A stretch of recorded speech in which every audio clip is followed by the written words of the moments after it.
I'm Jack Turner, a 38-year-old accountant with a knack for spotting patterns, whether it's in spreadsheets or life. My wife, Emily, is a knockout, long auburn hair, green eyes that could stop traffic, and a smile that used to make my heart skip.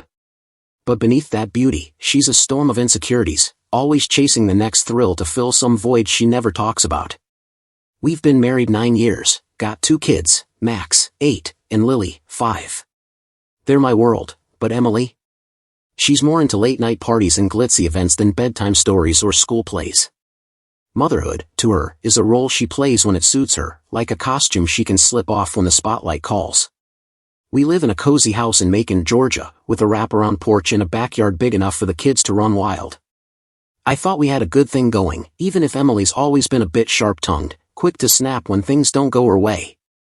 I chalked it up to her high-strung nature, her need to be seen, admired, always the center of attention. But about 6 months ago, things started feeling off. She'd come home late, claiming girls' nights with her friend Maria, but her stories didn't add up. Perfume I didn't recognize clung to her clothes, and her phone was suddenly password protected. She'd laugh off my questions, call me paranoid, but her eyes darted away too fast. I'm not the jealous type, but I'm not dumb either. Emily's late nights went from occasional to every Monday and Wednesday, like clockwork. She'd leave her purse on the counter, but her phone was always glued to her hand. Once, when she was in the shower, I saw a text light up her screen from HV, not a contact I knew. Meet me at the Redisson, room 222. Bring the papers. My gut twisted. What papers? And who the hell was HV? I tried to brush it off, told myself it was work-related. Emily runs a small event planning business, always schmoozing with clients. But the late nights kept piling up, and her excuses got flimsier. Client dinner ran long, she'd say, lipstick smudged, her hair a little too perfect for a casual meetup. Max started noticing too. Why's mom always gone, he'd ask, his big brown eyes searching mine. Lily, bless her, was too young to catch on, but she'd cling to me when Emily blew through the door, barely acknowledging the kids before heading to bed. I started keeping a mental log, dates, times, her moods.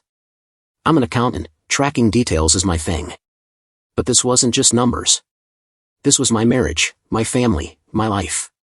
I loved Emily, even with her sharp edges, but the trust we'd built over 9 years was cracking. I didn't want to believe she'd cheat, but the signs were screaming louder than her denials. So, I did what any guy with a sinking feeling would do, I started digging. Not proud of it, but when your wife's acting like a stranger, you don't just sit there. You look for answers, even if they're gonna hurt. 9 years, 2 kids, Max and Lily, meant something, even if her sharp tongue and wandering eyes made me doubt it. So, one night over dinner, I threw out an idea. How about we take the kids to Hawaii? I said, cutting into my steak. A family vacation. Just us, beaches, maybe a volcano hike. Max's eyes lit up like Christmas. Can we see lava? He asked, practically bouncing. Lily clapped, chanting, Hawaii. Hawaii. Emily, swirling her wine, raised an eyebrow. Hawaii, she said, like it was a foreign concept. I'm swamped with events, Jack. You know that. But her voice softened when she saw the kids' faces. Okay, fine. I could use a break. Let's do it. I thought maybe a week in Maui could hit reset. Emily's always chasing thrills, parties, galas, the kind of stuff that makes her feel alive. A tropical getaway might remind her what we had. I booked a beachfront condo, planned snorkeling for the kids, even a romantic dinner for us at a cliffside restaurant. I wanted her to see me, really see me, not just a guy in sweatpants crunching numbers. But the cracks kept showing. While I was booking flights, I noticed her phone buzz on the counter. Another text from HV, Redisson, Friday, 8 p.m. Don't be late. My stomach churned. She was in the next room, laughing with Lily about mermaids, but that text burned a hole in me. I didn't confront her. Not yet.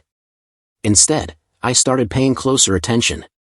Emily's patterns were shifting, more client meetings, more vague excuses. One morning, she said she was hitting the salon with Maria, but when I called Maria to confirm a playdate for Lily, she was confused. Salon? I'm at yoga, she said. That's when I got sneaky. I'm not proud of it, but I ordered a tiny camera online, no bigger than a button. I hid it in the living room, angled to catch the dining area where Emily took her private calls. I also checked her phone's location through our family plan. No salon.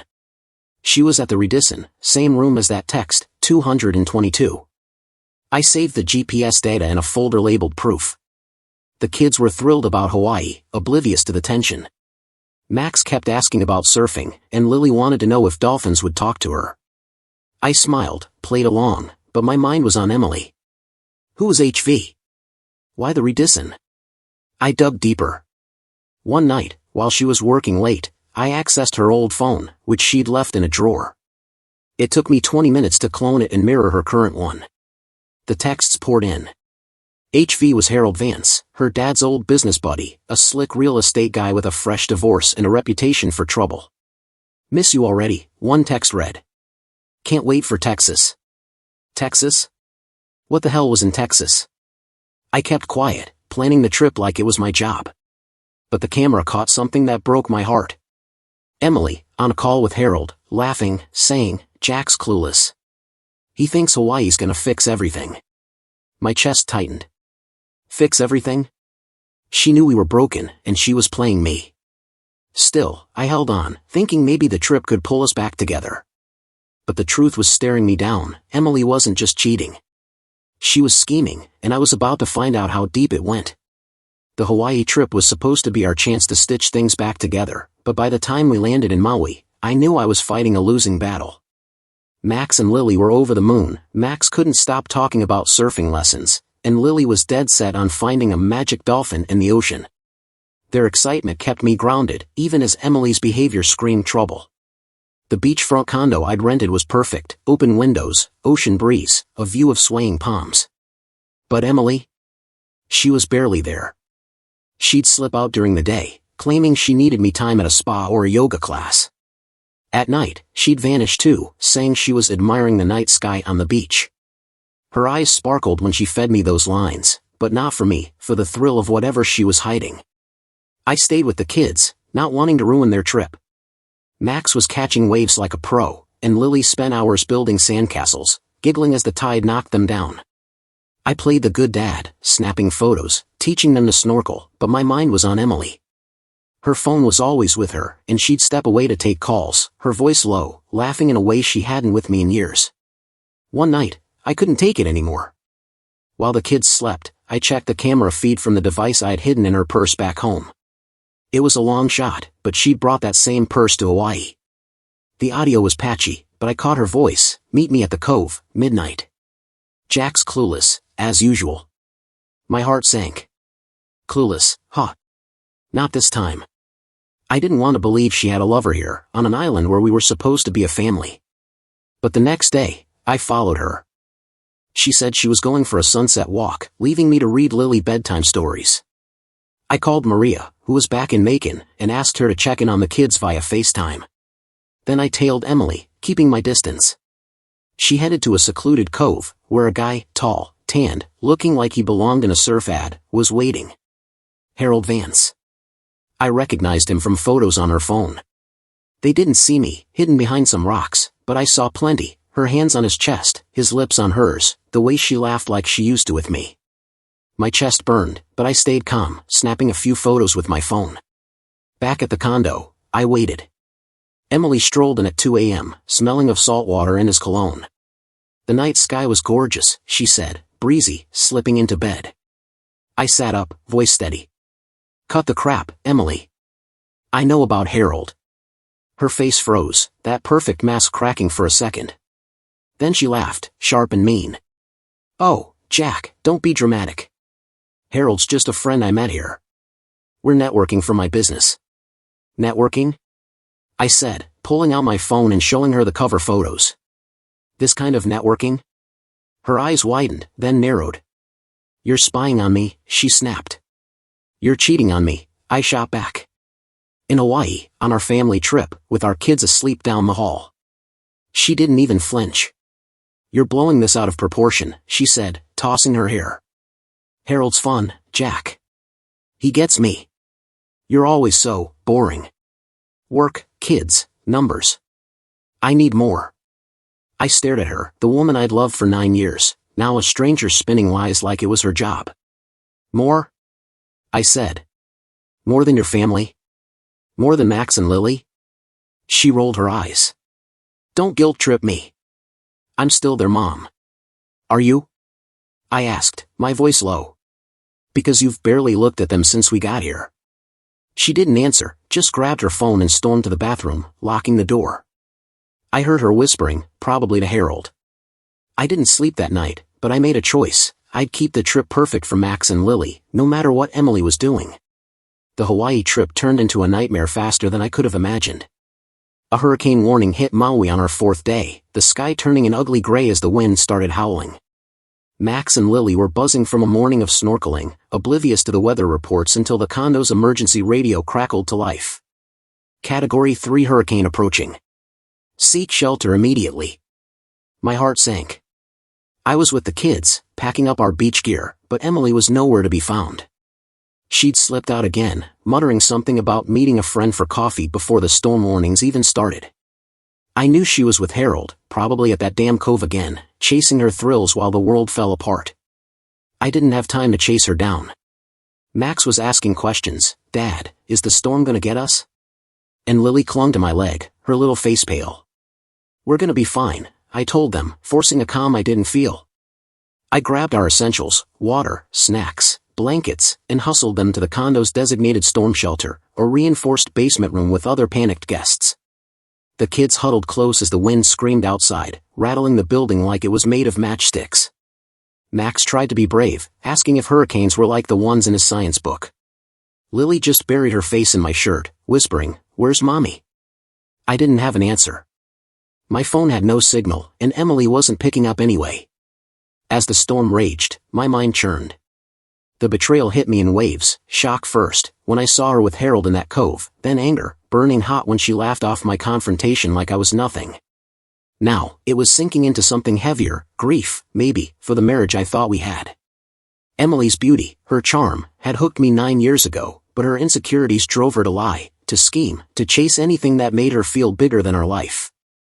I'd loved her anyway, tried to save us with this trip, but she'd chosen Harold over me, over Max and Lily.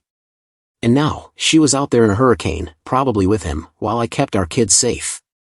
The shelter was cramped, the air thick with fear. Max held my hand, his small fingers tight. "Dad, is Mom okay?" he asked. I swallowed hard. "She's tough, buddy. She'll find cover." But I wasn't sure. The radio reported flash floods, downed trees, and power outages across the island. Emily and Harold were likely caught in it, maybe at the cove, maybe somewhere else. Part of me wanted her to be safe, for the kids' sake. Another part, the one nursing a broken heart, wondered if she deserved whatever she got. I hated that thought, but it was there, raw and real. Hours later, the storm passed, leaving an eerie quiet. We emerged to a wrecked island, palm trees snapped, streets flooded, debris everywhere. Back at the condo, I checked my phone. A voicemail from Emily, time-stamped midstorm. "Jack, I'm okay," she said, voice shaky. "Harold and I got stuck at a bar near the cove. The storm hit hard. I'm sorry. I'll be back soon." No mention of the kids, no real apology. Just her and Harold, holed up somewhere, while I'd been shielding Max and Lily from the chaos. The sadness settled in then, heavy as the storm's wreckage. I wasn't just losing my wife, I was losing the idea of her, the woman I'd built my life around. But as Lily curled up in my lap, and Max asked if we could still see a volcano, I knew I had to keep going. For them. The hurricane left Maui looking like a war zone, upturned cars, shattered windows, and power lines dangling like broken spiderwebs. Max, Lily, and I were safe in the condo, but the relief was short-lived. Lily woke up the next morning burning with a fever, her little body shivering under a blanket despite the muggy heat. "I want Mommy," she whimpered, her voice small and cracked. Max looked at me, his 8-year-old face too serious for his age. "Where is she, Dad?" he asked. I didn't have an answer. Emily's voicemail from the storm was the last I'd heard from her. She said she was with Harold at a bar near the cove, but when I called back, it went straight to voicemail. Texts bounced. No signal, no trace. She was gone, and so was Harold. I held Lily close, her forehead hot against my shoulder, and tried to keep my voice steady. Mom's probably helping someone after the storm, sweetie, I lied. We'll find her soon. But my gut told me something was wrong. Emily was a compulsive liar, always scheming, but she'd never vanished like this, not with the kids waiting. I checked the news, reports of missing tourists, flooded roads, and rescue efforts. No mention of Emily or Harold. The bar she'd named was a pile of rubble, according to a local I called. My mind raced. Were they trapped somewhere? Hurt? Or had they taken off, using the storm as cover? The thought made my blood boil, but Lily's fever was priority one. I got her to a makeshift clinic set up in a community center. A tired doctor checked her vitals, 102-degree fever, likely a viral infection from the stress and damp conditions. She needs rest, fluids, and fever meds, he said, handing me a bottle of children's Tylenol. Keep her comfortable. Comfortable. How do you comfort a 5-year-old who's asking for a mom who's AWOL? Back at the condo, I gave Lily the meds and tucked her in with her favorite stuffed turtle. Max sat nearby, reading her a book about dolphins, trying to be the big brother she needed. My heart ached for them both. I couldn't sit still. With the kids settled, I called the local police, explaining Emily's disappearance. My wife, Emily Turner, and a man named Harold Vance were at a bar near McKenna Cove during the storm, I said. No one's seen them since. The officer was sympathetic but swamped. We've got dozens missing, sir. Search teams are out, but the roads are a mess. Can you give us descriptions? I did. Emily's auburn hair, green eyes, her flashy smile, Harold's tall frame, tan skin, surfer vibe. I sent photos from my phone, including the ones from the cove. The officer paused. These look personal. Are you sure you want to share them? I'm sure, I said. Find her. As hours turned to days, the weight of it all crushed me. Lily's fever broke, but she was quiet, asking for Emily less but clinging to me more. Max stopped asking questions, just watched me like he was waiting for bad news. I was angry, furious at Emily for abandoning us, for choosing Harold over her own kids. But under that was fear. What if she was hurt? Dead? The not knowing was worse than the betrayal.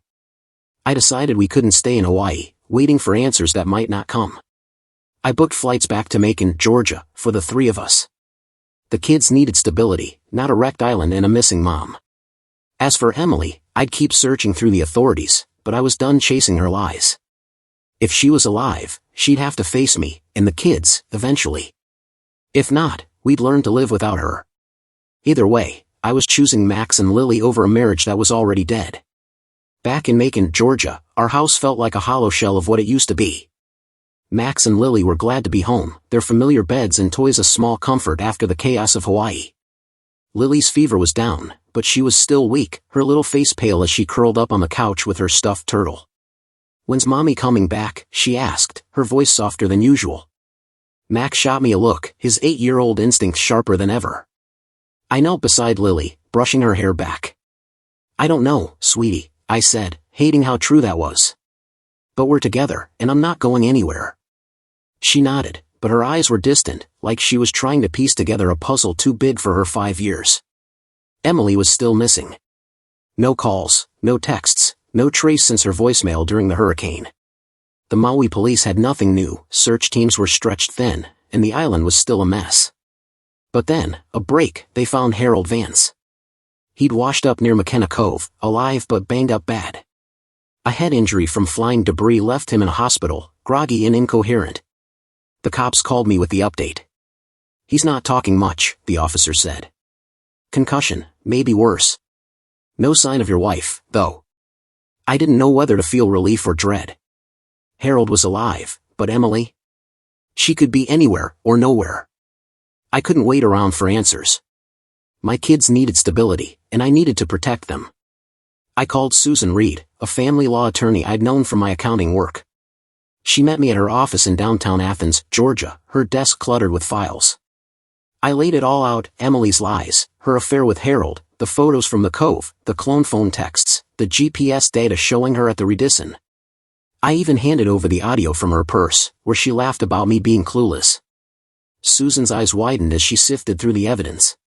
Jack, this is airtight, she said. Infidelity, abandonment, potential endangerment of the kids. You've got grounds for divorce and full custody.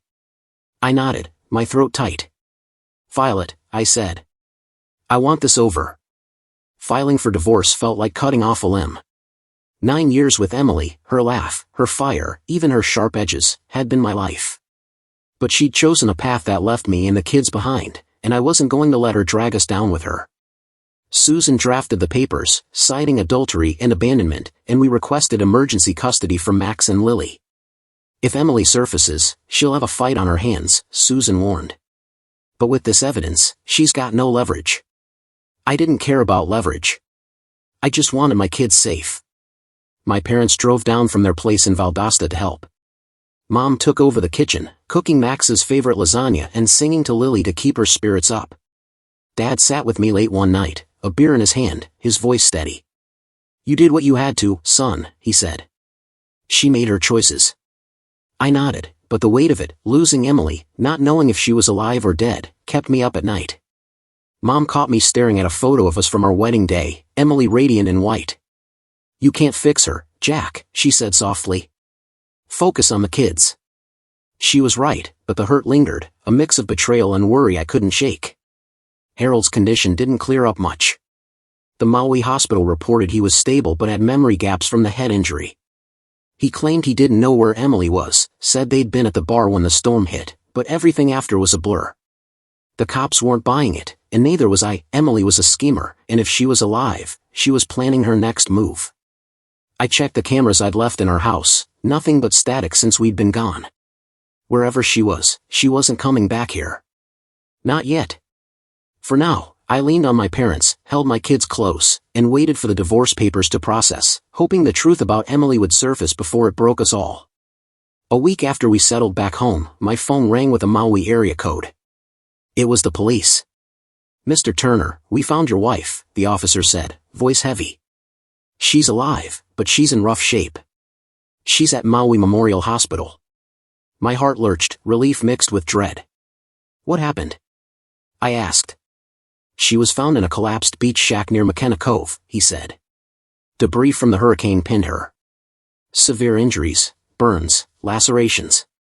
She's stable, but it's bad. I gripped the phone, picturing Emily's perfect face, her auburn hair, now marred by some brutal twist of fate. Can she talk? I asked. Barely, he said. She's asking for you and the kids. I didn't tell Max and Lily right away. Lily was finally eating again, her strength creeping back, and Max was burying himself in schoolwork, trying to act like everything was normal. But they deserved to know their mom was alive, even if the truth would hurt. I sat them down that evening. Mom's been found, I said, keeping it simple. She's in the hospital in Hawaii, hurt from the storm. I'm going to see her. Lily's eyes lit up. Can we come? She asked. Max stayed quiet, his jaw tight. Not yet, I said. She needs to heal first. Max nodded, like he'd expected that. Is she gonna be okay? Lily asked, clutching her turtle. The doctors are helping her, I said, dodging the full truth. I flew back to Maui alone, leaving the kids with my parents. The hospital smelled of antiseptic and regret. Emily was in the ICU, her face wrapped in bandages, one arm in a cast, her body a map of burns and stitches. The hurricane had torn through that shack, leaving her crushed under beams and scorched by a fire from a gas leak. Her green eyes, dull now, met mine. Jack, she whispered, voice raspy. I'm so sorry. I wanted to be angry, to unload 9 years of her lies and betrayal, but seeing her like that, broken, barely herself, killed the words in my throat. The kids are safe, I said, sitting beside her. They miss you. Tears leaked from her eyes. I didn't mean this, she said. Harold, he promised we'd start over. Harold. The name stung. He was recovering in the same hospital, 2 floors down. I'd heard he was awake, his head injury healing faster than expected. But when he saw Emily, her face disfigured, her beauty stolen by the storm, he cut contact. A nurse told me he'd visited her once, took one look, and left without a word. His texts stopped, his calls dropped. Emily didn't know yet, and I wasn't cruel enough to tell her. She'd find out soon enough. For now, she was alone, clinging to the hope that I'd stick around. And I did, for Max and Lily. They needed a mom, even one who'd failed them. I couldn't let her die thinking they hated her. I visited daily, helping with small things, bringing her water, reading her updates from the kids' school. She talked when she could, her voice weak, piecing together the storm. She and Harold had been at the shack, not the bar, when the hurricane hit. They'd been drinking, planning their new life in Texas, when the roof caved in. Harold got out, she didn't. I thought I was dead, she admitted one day, her bandaged hand reaching for mine. I let her hold it, but it felt like a stranger's touch. I'm not divorcing you yet, I told her. Not until you're stronger. The kids need to see you first. She nodded, tears soaking the gauze. Thank you, Jack, she whispered. You're better than I deserve. I didn't argue. Back in my hotel, I called Susan, my lawyer. Hold the divorce papers, I said. Emily's alive, but she's a mess. I'll wait till she's out of the hospital. Susan sighed. You're a good man, Jack, but don't let her play you again. I wasn't. This wasn't about saving our marriage, it was about giving Max and Lily closure, a chance to say goodbye to their mom, whatever she'd become. Harold would be out in 3 months, free to slink back to his shady deals, but Emily? She'd carry the scars of her choices forever. And I'd carry the weight of doing right by my kids, no matter how much it hurt. Emily came home to Macon, Georgia, for months after the hurricane, a shadow of the woman she'd been. Her face, once magazine cover perfect, was a patchwork of scars, jagged lines across her cheek, burns that dulled her glow. Her body moved slowly, still healing from the storm's brutality. Max and Lily, now 9 and 6, barely recognized her when she stepped through the door of our old house, leaning on a cane. I'd prepared them, shown them photos from the hospital, but seeing her in person hit me hard. Lily hid behind me, clutching her turtle, and Max just stared, his eyes cold. Hi, babies, Emily said, her voice trembling, trying to smile through the pain. I missed you. Lily mumbled a shy hi, but Max didn't budge. My heart broke for them, caught between love for their mom and the truth of her betrayal. I'd filed for divorce the week she was cleared to travel. Susan, my lawyer, had everything ready, evidence of her affair, her abandonment during the hurricane, her lies about Harold. The courts didn't hesitate. I got full custody of Max and Lily, no contest. Emily's injuries in her absence during the storm painted her as unfit, and her history of scheming didn't help. She didn't fight it, maybe because she knew she'd lost. Instead, she begged. Every day for a week, she'd show up at the house, tears streaming down her scarred face, pleading for forgiveness. Jack, I was wrong, she sobbed one night on the porch. I was stupid, selfish. I thought Harold was my way out, but I see it now. I love you. I love the kids. Please, give me a chance. Her voice cracked, and she clutched her cane, punishing herself with every word. I hate who I became, she whispered. I hate this face, this life. I listened, but my heart was stone. Not out of cruelty, but survival. 9 years of her lies, her infidelity, her disregard for Max and Lily, it was too much. Emily, you chose Harold over us, I said, calm but firm. You left us in a hurricane. You can't undo that. She crumpled, sobbing, but I didn't waver. The kids deserved better than a mom who'd only show up when it suited her. I wasn't punishing her, I was protecting them. And maybe myself, too. We sold the house in Macon. Too many memories, too many ghosts. I found a new place in Athens, Georgia, a smaller house with a big backyard for Max and Lily to play in. The move was a fresh start. Max joined the school debate team, his confidence growing. Lily started art classes, painting bright dolphins that made her smile again.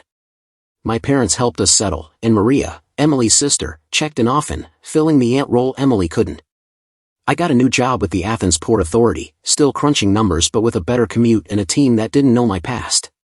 It felt like freedom, like I'd finally shed the weight of Emily's chaos. Emily stayed in Macon, alone in a small apartment. Maria told me she was in therapy, trying to rebuild, but the scars, on her face and in her soul, kept her isolated. Harold, fully recovered, never contacted her again. Emily wrote letters to the kids, but Max refused to read them, and Lily only glanced at hers before tucking them away. I didn't push them. They'd decide when, or if, they wanted her back in their lives. Looking back, I learned a hard truth: love isn't enough if it's built on lies. Emily's beauty hooked me, but her insecurities and need for thrills tore us apart. I'd spent years trying to be enough for her, but you can't fix someone who'd rather run than face themselves. My advice to anyone in my shoes? Trust your gut. When the patterns don't add up, late nights, locked phones, flimsy excuses, don't ignore them. Protect what matters most, whether it's your kids or your own heart. And don't be afraid to walk away. Freedom's on the other side, and it's worth every painful step. Max, Lily, and I found ours in Athens, building a life where trust, not lies, holds us together.